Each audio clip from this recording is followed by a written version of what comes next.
Welcome back, everyone, to another episode of East Got Game, where we give you the X's, the O's, and the insights of NBL 1 East. Thanks for joining us tonight live on YouTube and Facebook. Unfortunately, Instagram Live isn't working at the moment with our platform. But remember, you can also subscribe to our YouTube channel and follow us on Instagram and Facebook at East Got Game. Or you can continue to find your episodes on your preferred streaming platforms. On this week's episode, we'll be covering our East Got Game of the week between Hills Hornets and the Inner West Bulls in the women's competition and the headlines from the round. Unfortunately, this week we won't have an interview with a very special guest, but that's probably something we can explain about later. But first, let's do a check-in, Lockie. How are you doing? It looks like another exciting weekend in the East. Oh, Lordy, wasn't it just? It was a mammoth week, and I was lucky enough to call Lauren Nicholson dropping 48 points in a must-win game against Albury-Wodonga, which was very nice after calling Maddie Norris's 50-piece last week. So, yes, it's a very, very exciting weekend across the board, but that was a personal highlight. All your favorite players, especially your favorite Sharks players, just putting on an absolute show in the last 2 weeks for you. Yeah. What can I say? I'm thankful for every moment that I get to call Sharks games, especially when they do things like that. And did you get to catch any of the men's competition over the weekend?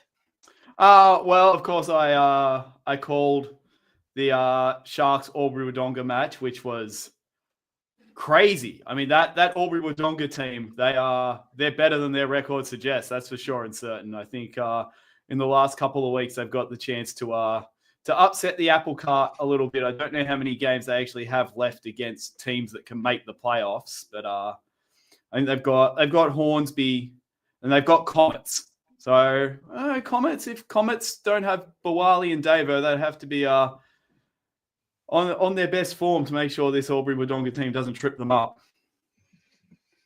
But to be fair to the Sydney Comets men's team, when we reviewed one of their games early in the season against the Crusaders, they didn't have Bawali or Davo, and they looked pretty good.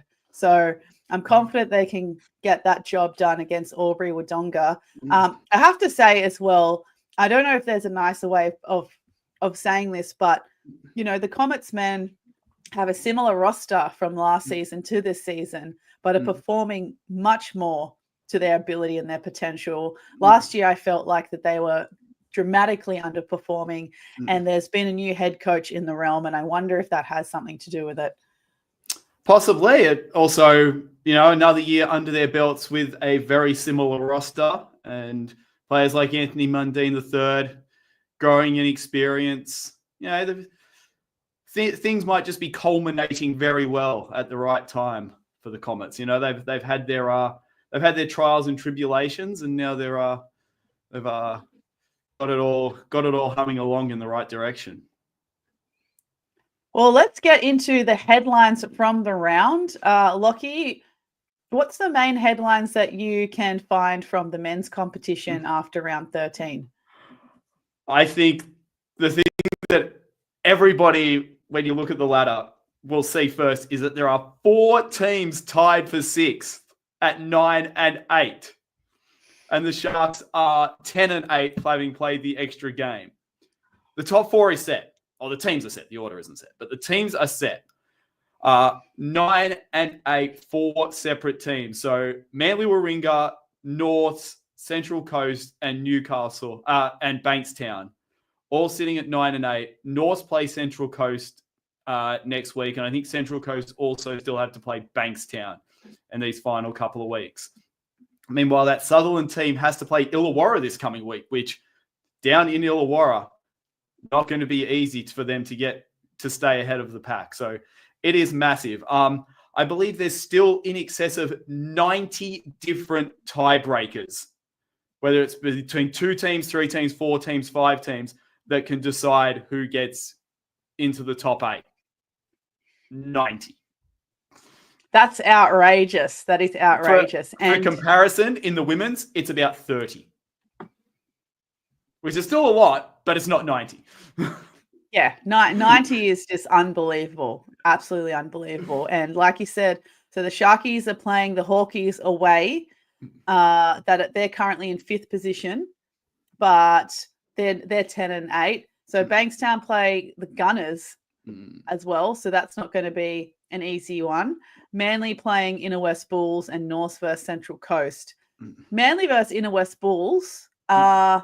Given that Inner West Bulls are 14th on the ladder, had a bit of an up and down season, on paper, this looks like a very good win, like a clutch win for Manly. But this is a good opportunity for a team like the Inner West Bulls just to cause some chaos in the ladder placings and beat them. Isn't it just? And I mean, especially like that Bankstown team, they're coming into form. Like you wouldn't want to, if you're one of those other teams, you can't be like, oh yeah, Bankstown, they'll lose to Canberra. Bankstown, they're hitting their straps at the right time. Actually, Andre Walford came down to Sutherland because Port Macquarie were playing Waratah League on the Sunday morning before NBL 1 men. He said he saw my Instagram post about Port Macquarie being in town and he dropped everything and came to the stadium. But I was talking to him and he was saying they're hitting form at the right time and everything feels really good at Bankstown. So, they are just got to get in and they can really make some waves. Yep, and even though there's a few different competitions on at the moment, there's a couple of FIBA competitions and things like, and there was the NBL kind of exchange competition where you saw Spurgeon out for at least one round. None of that's happening that's going to affect that Bankstown or that Canberra roster. No, everyone's high. I think the only person who's been away for the only player that no one on that Bankstown or Canberra team, the only extra player I can think that's been out is Gotch Mullawal has been out for Comets because he's been representing Australia. So yeah, no excuses. No excuses. No excuses. So yes, we are very, very excited to see how that's going to play out. Which one or two, or like which one of those 90 possible outcomes is actually going to come to fruition. So it is top 8 going through this season. Do you want to place a punt on who the 6th, 7th, and 8th team is going to be? I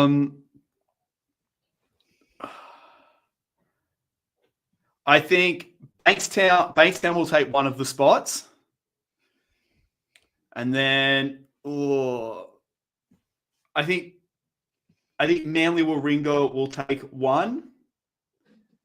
And then I think it comes down to that Central Coast North game this weekend. If one of them, gets up and can get the split there, that might be enough to put them over the top. Well, Central Coast, to be fair, they're rolling as well. Like you were saying about Bankstown Bruins, the Central Coast have started to fire at all cylinders at the right time of their season after 2 weeks ago, knocking off Sutherland Sharks at home.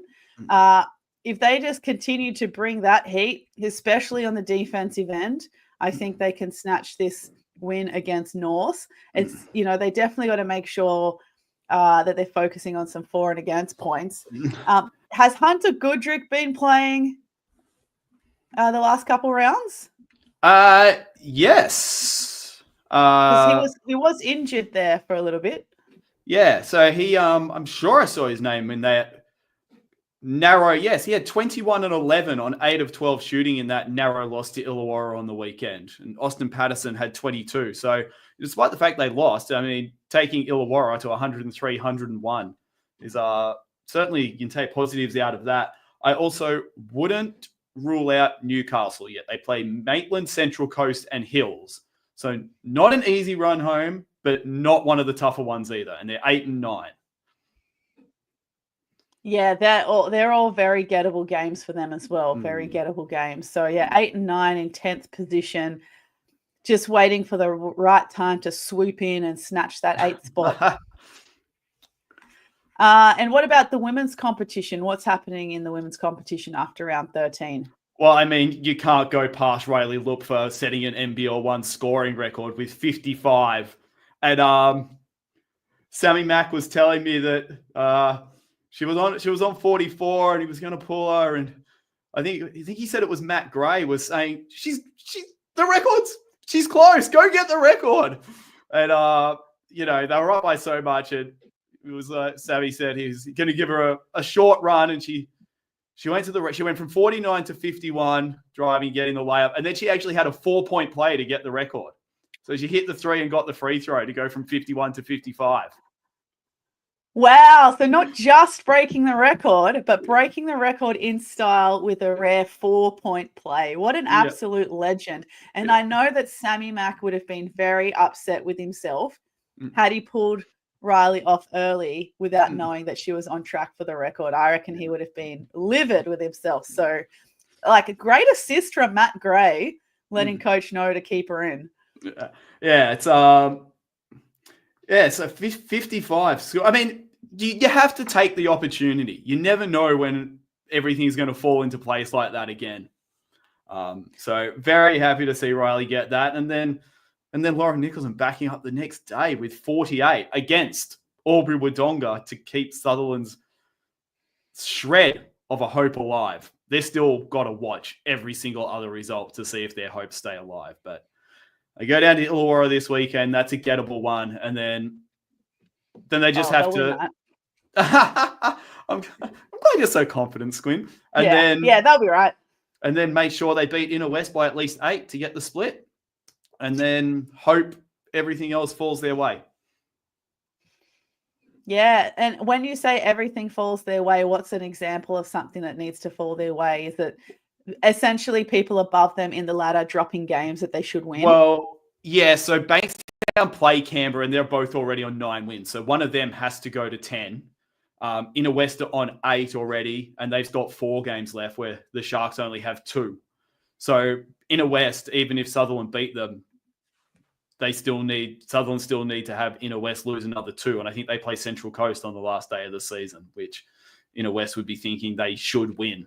So it's definitely not in their hands, especially Canberra also play a lot of I think they play Bankstown, which is obviously, as I mentioned, they play Hills, but then they play Maitland. So one of them has to win a game. So, there's a lot of there's just a lot of matchups that conspire against the Sharks in that someone has to win each time. Yeah, very interesting that Inner West have only played the 16 games compared to everyone else that have done 17 to 18. Yeah, so they'll have, in round 14, they'll have Hornsby at home and then Manly away. Then they'll have Sutherland away and Illawarra at home. Illawarra, not Central Coast, yeah. So Sutherland are banking on, Inner West either losing to Hornsby or Illawarra or both. Yeah, goodness me. So Sharkies might need to call in some favours from some of the other clubs like that are lower on the ladder, like your Central Coasters. They're playing North next, so that's not going to probably make much of a difference in their stakes. But what about Bankstown? We were really rooting for both Bankstown teams this season, particularly then when Bankstown Bruins added Shyla Hill to their mix to make this dream run home to make finals. They are in 6 with the 9-8 win-loss record with Canberra next round, like you said. However, they have suffered a massive blow. Yeah, that's just horrible news. Shyla Hill going down. I think slipped on the court at Bankstown, and last I saw was her Insta story with a knee in a brace asking for TV series recommendations, which is never a good sign, unfortunately. No, and did she slip on a decal? Is it decal gate like in the NBL, or was it just a wet spot? I haven't watched yet, but someone said a wet spot, but I don't. But I'll have to go back and actually watch. And I was doing some research onto how much Bankstown have improved the year from before Jada Rice got here, then when they had Jada, then when Juju arrived, and then with all 3 of them. And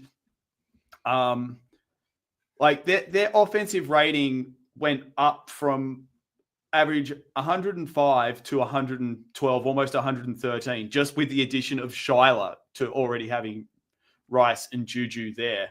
And they were like not just the raw offensive numbers, but how much they were putting over teams compared to what those teams usually give up. Teams are giving up 1.2, so 20% more points to Bankstown than they usually would when all three of them are playing. So, massive change there. And best wishes to Shyla, and hopefully Bankstown can ride this out and still make a good push towards finals. Yeah, they were playing some pretty good basketball before Shyla arrived, like you said. So I'm sure that they'll have the confidence to keep going, all or nothing.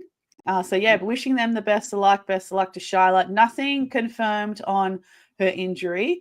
Like Lockie mentioned, just basing it off what she's posted on her social media. But Bankstown have Canberra next round. Then they finish the regular season with a home game at Manly against Manly, and then an away game at the Central Coast. So if someone from your Sharkies have any friends in Manly or Central Coast that can perhaps inspire them to get a win to better their chances, but I don't see that happening. No, I don't think Bankstown are the team we're thinking are going to slip up in this whole schmozzle that is the lower end of the top 8.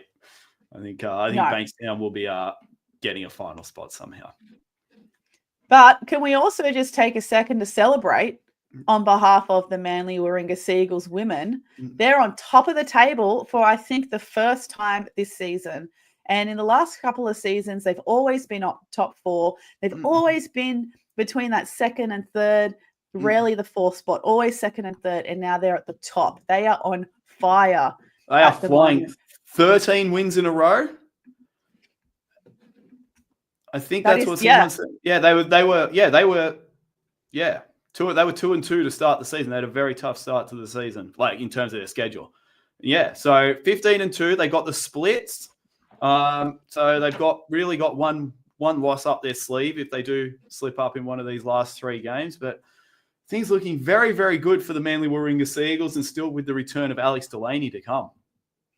Yeah, that's right. Looks like she's had a great vacay to celebrate her milestone birthday, which I was very envious of / inspired for the time that I can do a European vacay for my next milestone birthday. It looked sensational, and I'm glad I hope she had a really great time. And her gals have been doing it very well while she's been away. They've played fantastic, and they have the Inner West Bulls in round 14 at home. Then they've got Bankstown away, as we mentioned, and then they finish the regular season with a game at home against the Centre of Excellence. That game against the Centre of Excellence is the 19th of July, and I have a feeling it may still conflict that date with the FIBA Women's U19 World Cup. Let me just have a quick check, because that tournament actually starts on the weekend. Yes, so the FIBA Women's U19 Basketball World Cup is going to be held in Czechia this year.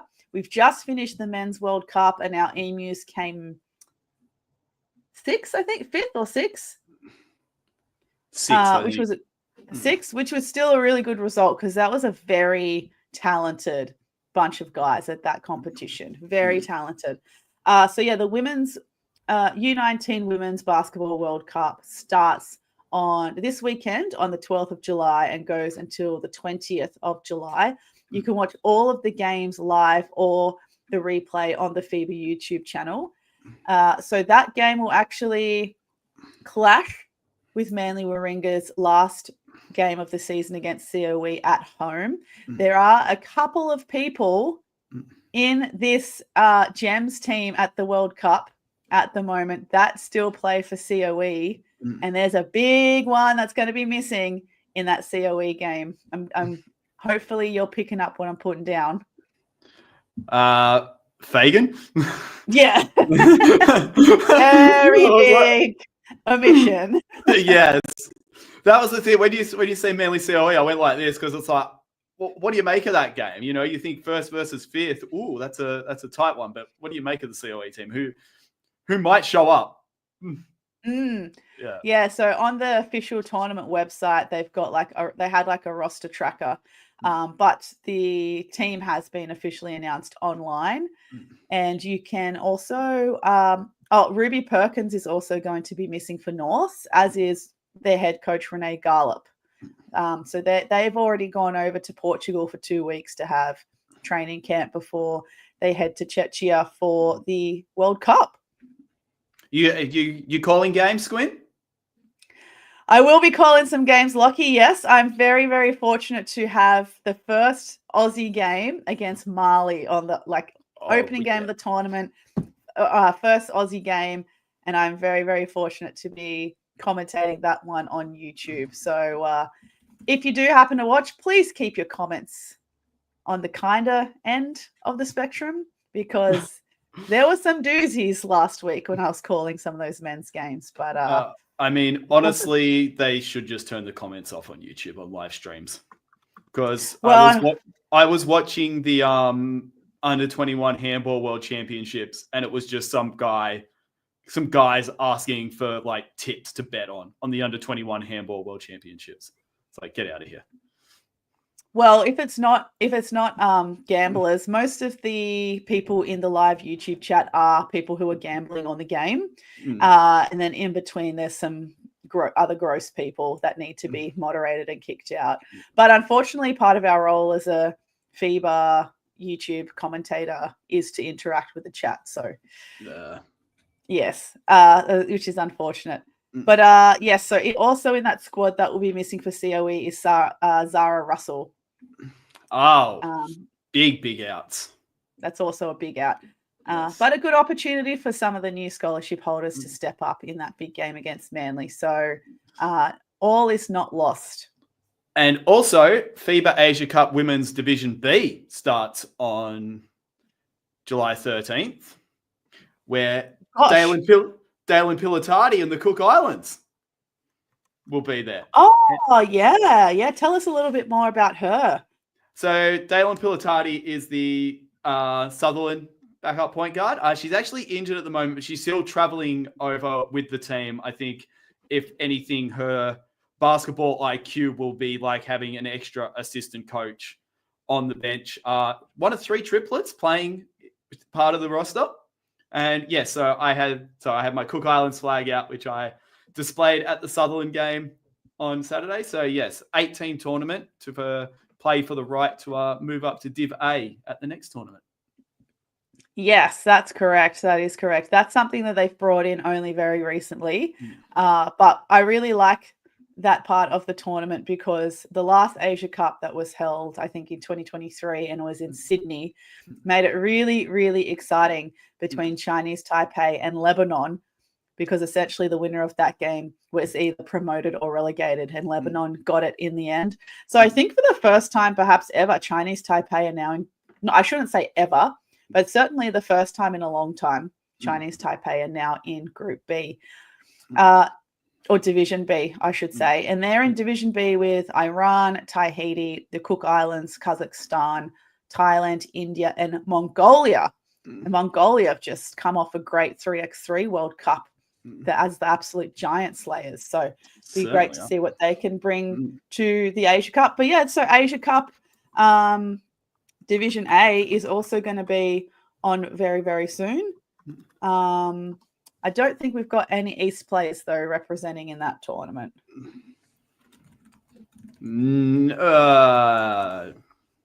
But they're all that. There's a lot of that, but there's a lot of FIBA women's tournaments on at the same time coming up in July, and yes, they'll all be on YouTube. Yes, they will. Yeah. And the only other speaking of FIBA, I think the only other headline I'd like to slot into this segment today. We did plan to have an interview with CJ Moran from the Illawarra Hawks today. He was very keen, and we were very keen to speak to him, but got the last minute call up to go represent Team Syria at a FIBA competition. And he said, I've just got the last minute call up. I've got to go, got to postpone the interview. We're like, you get on your way, buddy. Yeah. I think that's going to be far more important than being a guest on East Got Game. But he is keen to have a chat to us when he comes back, so that would be great. But we wish him also the best of luck. He has played for Syria before at a FIBA tournament, the previous Asia Cup. So it was great he could get a call up again, and I'd love to learn a little bit more about how that all came about. And we wished him luck, and we said, just go protect that rim like you do in the NBL 1 East. And he said that's what he's going to do.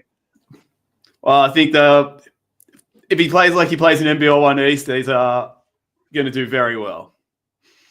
He's going to be okay.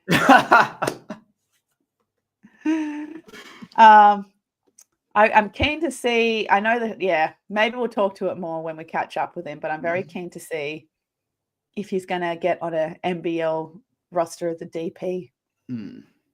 Yes. Nonetheless, that probably wraps up the headlines of the round, and it's time to get into our East Got game of the week, which was between the Hills Hornets and the Inner West Bulls women. Lockie, this game was okay. To be honest, I've watched a lot of games of basketball in the last week. You did say that. Yeah, so perhaps my barometer of quality of games has been altered. But this game, it was fine. It's not a game I'm going to be rushing back to rewatch, though. No, it was, well, I described it, I mentioned it, I said it was the form team of the comp, or one of the form teams of the comp in Hills against a team that's scrapping its way to finals. And the form team won out in the end.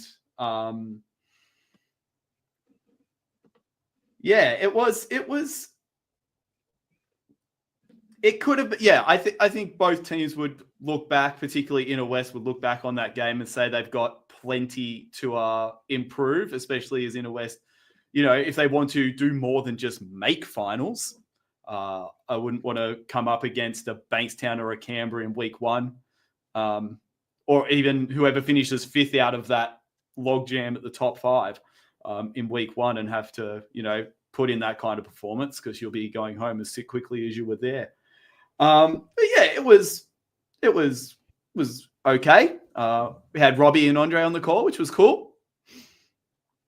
Yeah, it was good to hear them again, actually. I could tell Robbie is always very well prepared for his calls as well. So I have to give credit to him for that. Yes. Just another top note about this game. It was really hard to analyze the parts of the second quarter. God, they lost the pan cam. Oh my gosh, someone was getting very creative with some of those camera angles. I think what happened was they lost the pan camera and then were trying to do pan and zoom with the one camera. Mm-hmm. But they didn't have, obviously, because it was zoomed in to start with, they didn't have it zoomed all the way out. So for about 4 or 5 minutes, I was kind of seasick after watching that. I was seasick too. I was getting ready to buffer through that part of the game because it was really off-putting. It really was. But I think with about 5.5 minutes left in the second, they sorted it out. So that was not good. But I mean, they sorted it out in the end, and from then on, it was pretty good. I mean, it was good to have the KO game as our game of the week. Yeah, I think so as well. Yeah. But the plus side of having that very extreme focus in the second quarter, I got to give props to Tyler Mundine. Loved her hairstyle. It was beautiful ponytail, lovely crimp. I think she styled her baby hairs, and she looked great for someone playing full minutes in a semi-professional sporting game. But also gave us a chance to have a better look at the Indigenous jerseys because it was Indigenous round ahead of NAIDOC week this week. So that was a plus of that very focused camera view as well. But yeah, it did make me seasick. Yeah. So let's get stuck into it just before we wrap up to watch the Matildas game kicking off very soon. What were your overall impressions from the first half? From the first half, well,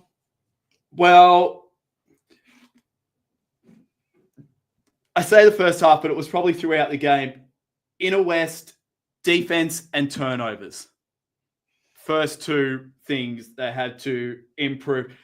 Those are a whole game thing, and I think anyone who watched even a small part of this game will notice that straight away.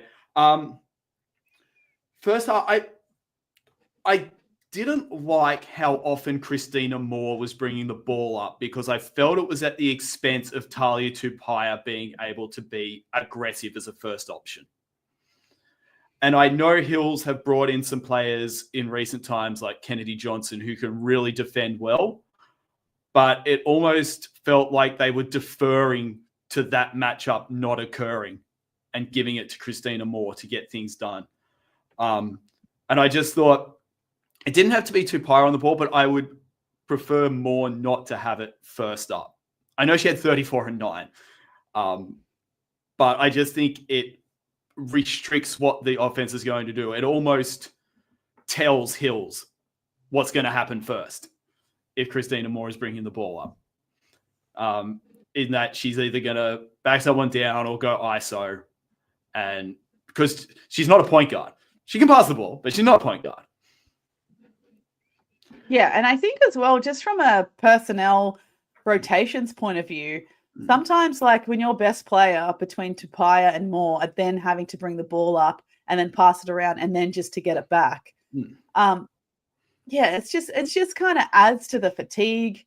It limits, like you said, scoring opportunities for them to get out and run in the lanes, try and get something in transition, get something on the trail, weak side pass and catch, just something else other than when they're bringing the basketball up.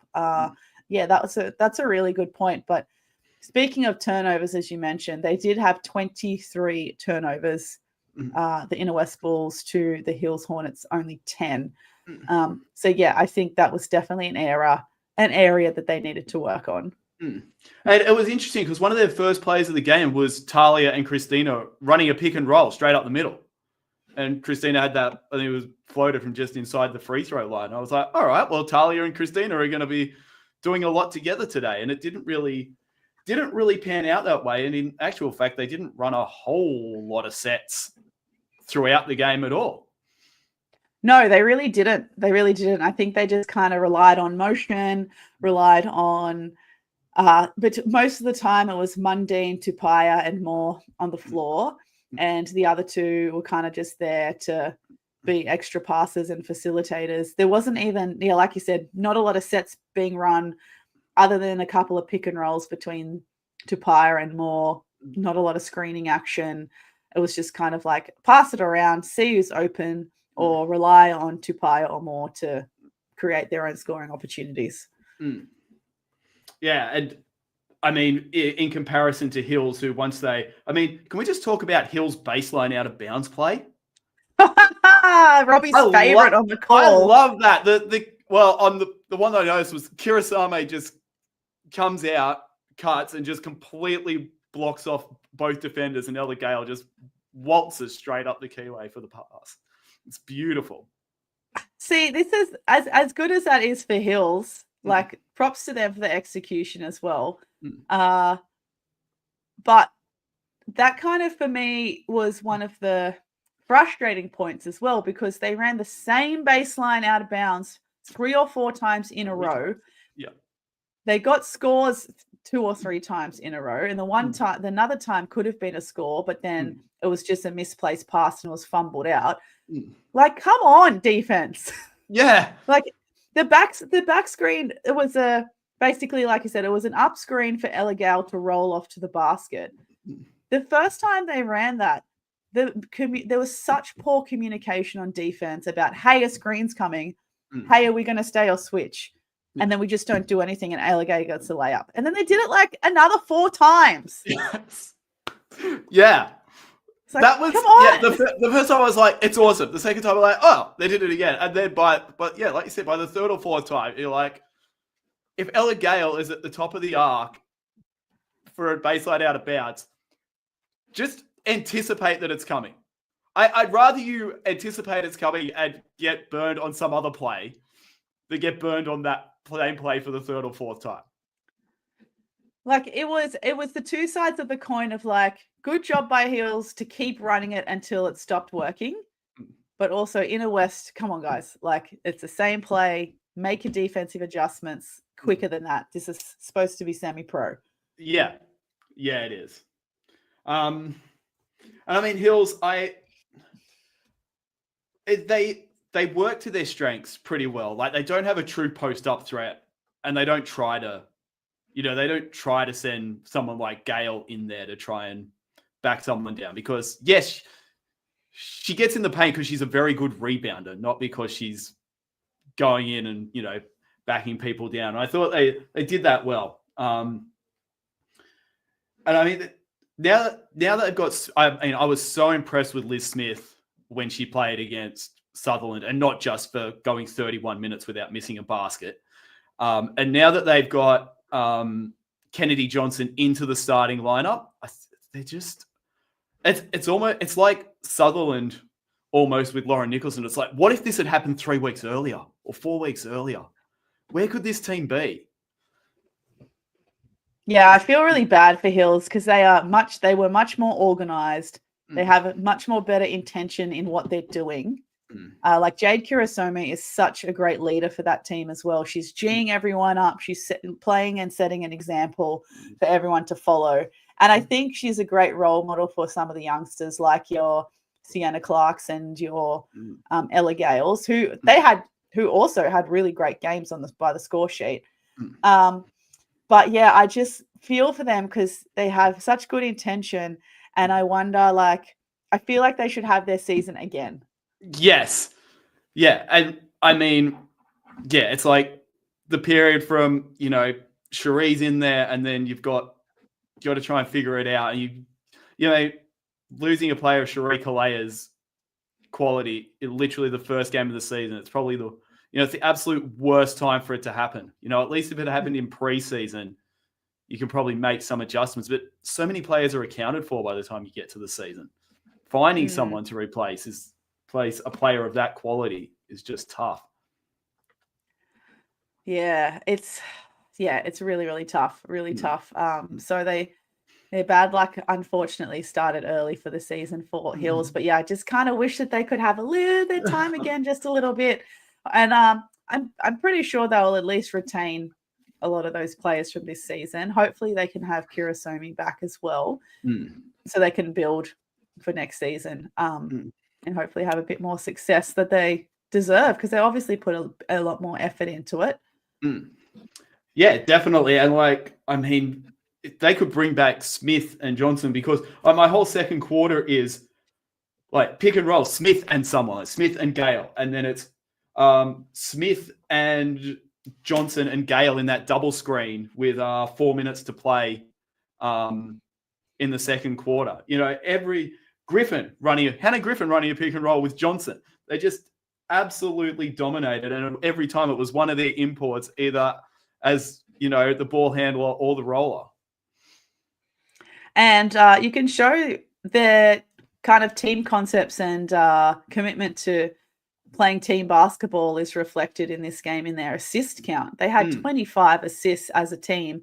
Elizabeth Smith had 8, Kurosome had 5, and Nikki Warner had 4. And their shooting percentage wasn't too bad, 41.46%, including 40% from the three-point line. So they were making some pretty sound decisions too. I just think on the defensive end, Hills also could have showed a bit more improvement. Like Kurosome was always up and in. Nikki Warner was wearing Christina more like a glove in parts of it. But yeah, I just think that if they were able to develop that a little bit more with the rest of the roster and increase a bit more defensive intensity, they would have been a bit more successful in the season. And it was good in moments. It's just a matter of carrying that throughout the entire game. Like there were times where Sienna Clark was giving Christina Moore all she could handle, but then things just fall apart a little bit in times, and they could have had Inner West further behind with how many turnovers and soft turnovers in a West we're giving away. Yeah. Mm. Yeah. That's a bit of a bummer. Yeah. So some of the stats though from the first half, just looking at the analysis stats, the Hills improved on their 3-point percentage in that second quarter. Inner West didn't make a 3-point shot in that second quarter, but they got 6 second chance points.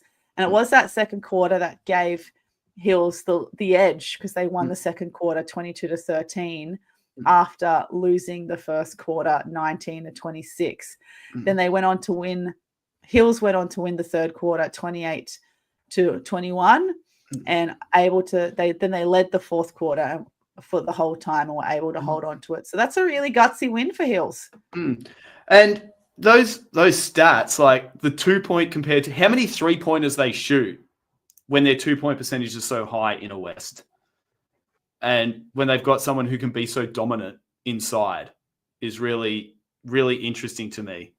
And then you've got Talia Tupaia, who can get into the paint as well so well. So like didn't make a 3 all second quarter. And they definitely were taking them. Yeah, they were 8 from 33 for the game. So that's 24.24%. Did you get a sense that maybe they were just settling for the 3 because nothing else was available? But yes, but I also feel that sometimes things weren't available because, as we said earlier, they weren't running a lot all the time. So, I mean, there definitely were times when they were settling. There are a couple of times when Christina had some transition 3 attempts, which, I mean, that's not the worst thing in the world, but there definitely were times they were settling, and I just would like to see them go to some players, some strengths more often. Because you've got Christina Moore and Talia Tupaia and 3 imports, 2 of whom start. I mean, should have quality there. And now so let's talk about the second half now. Did you find any particular differences from each team comparing the first and second half, or did you find that it was more of the same? I felt like the things I talked about at the start that I said, the turnovers and the defense, I think the turnovers from Inner West got a bit sloppier, but I will say that this third quarter was where we saw O'Shea come into her own really well and demonstrate that she maybe could have been more of an option earlier in the game, and that in future she can certainly take on a bigger scoring load, because there was a real microcosm of what she can do. She had a straight up 3 and then a post move on Hannah Griffin. She got the mismatch in the paint on Hannah Griffin in the very next possession and just spun by her and laid it home. So she can certainly score in a variety of ways. I think she finished with 15 points. 15 points, 5 of 9 shooting, hit 2 of 2 from 3-point range. So, they were 8 of 33 for a team, but she was 2 of 2. So, she's another what if. Yeah, she's certainly been a very good addition for them. And, on a day where Christina Moore had 34, but Talia Tupaia only had 14, and Talia only had the same amount of field goal attempts as Tyler Mundine, which is kind of interesting for someone who can create her own shot, get to the rack, hit a 3 ball, and is,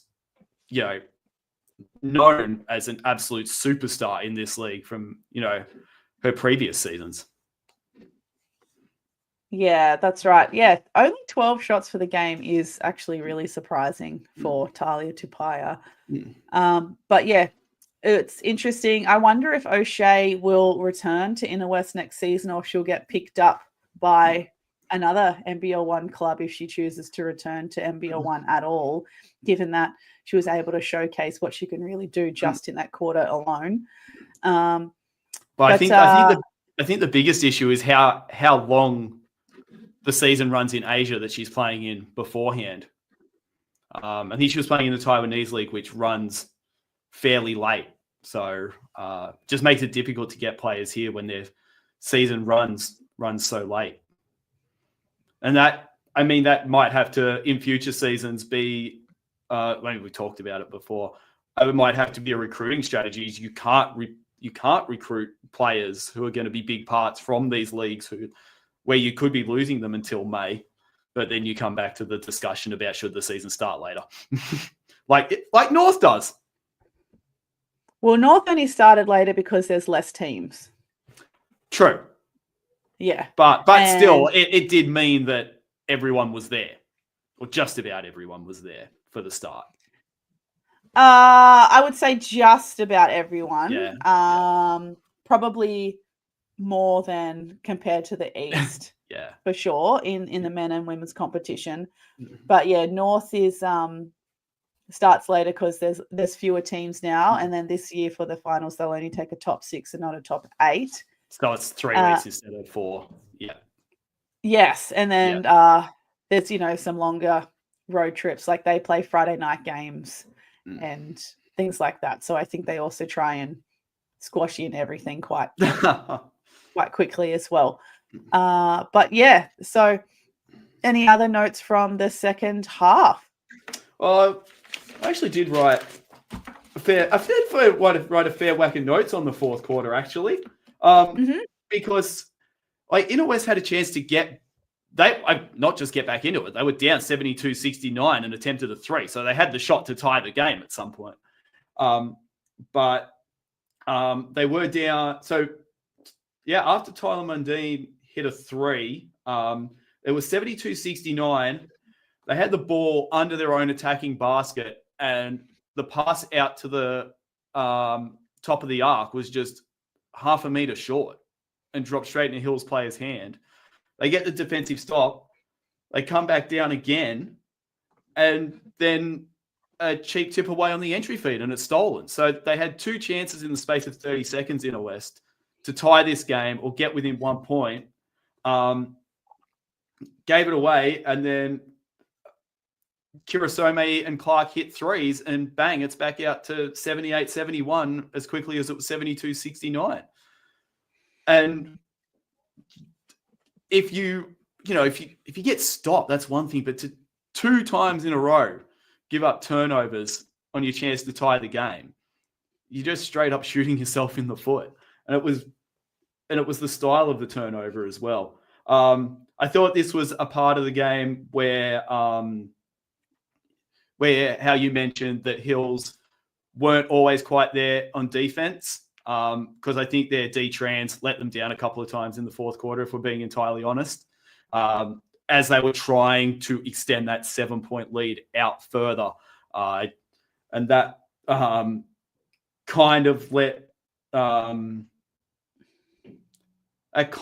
Inner West back into the game. But again, just bad decisions from Inner West late on. Christina Moore fires it into the corner. I think Wakamertsu was in the corner. And Talia Tupai's there like, I'm wide open right next to you. Give me the ball.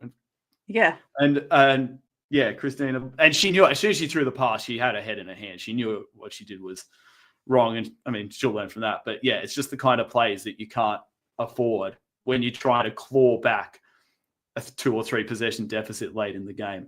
But then Hills just capitalizing on defensive breakdowns again and pushed it out. And once Kennedy Johnson stuck with that bobble ball with about 2 and a bit minutes to play, it was game. I think they got it to 89-78. I think a couple of Inner West players thought it was going to be a kicks ball because it did hit a lot of feet on the way through. Kennedy Johnson was dribbling through. It hit her foot, it hit someone else's foot, but it was all called just unintentional part of the play. And Lane just opened up for her. And at that time, 89-78, it was game. But yeah, Inner West, they had their chances to bring this back after letting it get out and just couldn't capitalize when the opportunities arose. Yeah, and look, when you speak about the lead changes, the big 3s that were made throughout the game, either and particularly in the second half, and some of the turnovers, it on the surface was an exciting game because there was still a lot happening. There was still a lot to be entertained by, easy cuts to the basket on the baseline inbound, big threes being made. It on the surface was an entertaining game and you're like, okay to watch it. But then when you start to analyze the game as to why was that three open? Why was that curl cut to the basket so open for Ella Gale? Then you're like, oh, I wish I could unsee it. So it's almost one of those, it's almost like a reality show where you're like, I'm just going to take this for entertainment value and not read too much into it because it will make me angry. Yeah. You know, when they say like, oh, it's a game for the purists, this was not a game for the purists. No, this was a game to go and watch with your besties, have a couple of beers from the bar and some chicken nuggets from the best canteen in NBL 1 East and just have a good time. There was that kind of game. Cheer on the made baskets and get hype. And be very thankful for the fact that you got to watch Sienna Clark drop 17 points because as of the game against Sutherland a few weeks ago, she's my new favorite player. To go with the 50 other favorite players I have. Yeah, you got a long list. I do. But yes, Sienna Clark had 17 points, 5 rebounds, 4 assists, 2 steals, shooting at 75% overall. And Kennedy Johnson top scored for Hills with 20 points and 8 rebounds. Then Ella Gale, massive double-double with 18 and 12 in just 22 minutes and 30 seconds of play. So that's she's hustling. And she took a knock. She got tangled up with Calavitas in the, I think it was in the third quarter, and they both hobbled off. And so I dare say she would have played a few more minutes if she wasn't setting a spell to recover from that contact. And Kira Somi ended the game with 16 points, 6 rebounds, 5 assists for Hills. And as you mentioned, Christina Moore for Inner West with 34, 9 and 2. And then O'Shea with 15, 4, 2 and 2. So that is the wrap-up of that game, Lockie. I think we'll be quite strategic with the games that we review in the next couple of weeks, given the desperation and the tension and the importance of a lot of these games. So I think we'll be feasting in the next 2 rounds. Yes, well, definitely. I mean, there's so many games that matter so much. I mean, on the men's side, North's Crew, Bankstown, Canberra, Maitland, Newcastle, Illawarra, Sutherland. 4 matches right there that all have big implications for teams on both sides. So, but I mean, you do have, for all the critique we've had of teams, I think you've got to shout out Christina Moore because she was still cooking. 34 and 9. She was 13 to 23 from the field, 4 of 11 from 3-point range. I mean, she scored in so many different ways. That banker from just outside the low block was absolutely ridiculous. I think the one over Johnson, I think it was over Johnson. It was. So lots to work on, but they've still got an informed Christina Moore. And Talia Tupai did have 14 and 13 in the end, so she did rack up 13 rebounds. So Hills have, in the next round, in round 14, Hills play the Sydney Comets away, then they play Canberra Nationals at home. And to finish the regular season, they play Newcastle Falcons away. That's going to be a decent way to end the season. Not bad ending your season in Newcastle because I imagine everyone's going to go out afterwards. And everyone can get amongst it out in Newcastle. But just before we wrap up, just a reminder that the FIBA U19 Women's Basketball World Cup tips off on Saturday, the 12th of July. Australia will be playing Mali in the opening game of the tournament at 7:15 Australian Eastern Standard Time. And then on Sunday, the 13th of July, they play Brazil at 10 p.m. Australian Eastern Standard Time. And we'll also have the FIBA Women's Asia Cup in China, where your Opals will be playing. That tournament tips off on Sunday, the 13th, and the Opals are playing Gilas Filipinas for the opening round at 6:30 p.m. Australian Eastern Standard Time on the Sunday, July 13. Love Gilas. Yes. Big fan. That's going to be a really great game to open the Asia Cup. Should be very fun. And be nice to Squin in the comments of the live stream. Yes, please do. Otherwise, you'll get booted anyway. Love it. But otherwise, apologies again for not having an episode last week. I did get my schedule mixed up. I had to leave to go and do a FIBA game that I thought was on the next day. So apologies there wasn't an episode last week. But some of the other news that we shared last week was that Bawali Bales is off to Summer League with the Knicks, and Dave O'Hickey is off to Summer League for the Chicago Bulls. So he's gone from one black, red, and white team in the Hawks in the NBL to the NBA equivalent. There we go. But that is all for this week. Thanks again for tuning in online live via Facebook and YouTube. Remember, you can follow us on Instagram, Facebook, and subscribe to our YouTube channel at eScottGame. And you can continue to find our episodes on your preferred streaming platforms. Otherwise, Lockie, what do we really need to remind our listeners about? Don't sleep on the East.